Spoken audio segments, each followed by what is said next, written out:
Vou explanar agora acerca do texto Os Romanos.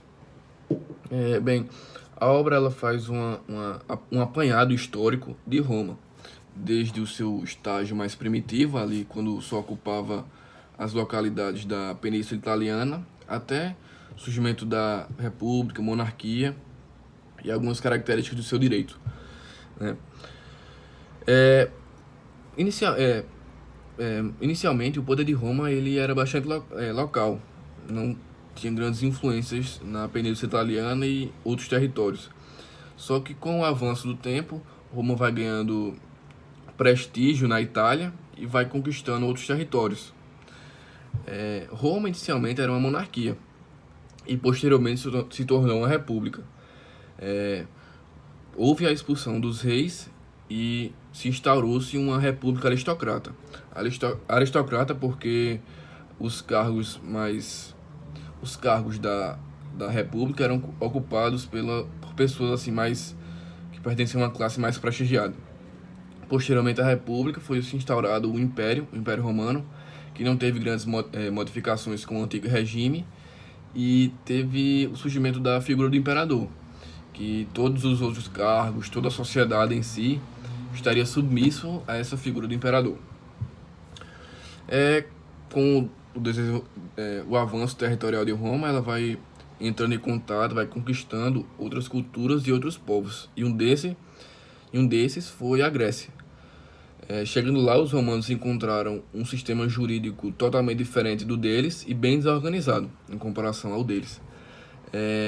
Vale ressaltar que a filosofia grega teve bastante influência nas teorias práticas romanas, como, por exemplo, na teoria do direito natural, defendida pelo filósofo romano Cícero, que teve influência aristotélica e estoica. Vários princípios do direito, afirma Cícero, tinham como base o direito natural, ou seja, era bastante defendida essa questão do justnaturalismo, como é o exemplo da legítima defesa, afirma Cícero. Cícero também considerava o direito inseparável da razão criada pelos homens, né? O autor também ele aborda a questão das concepções de lei em Roma. Eles falavam que o surgimento das leis abria a possibilidade de diferenciar as normas dos costumes, porque lá em Roma os costumes eram bastante assim presentes. Eles regulavam bastante o comportamento dos cidadãos romanos, da sociedade romana. A mentalidade jurídica romana ela dava muita ênfase à praticidade e não muito à teoria, afirma o autor.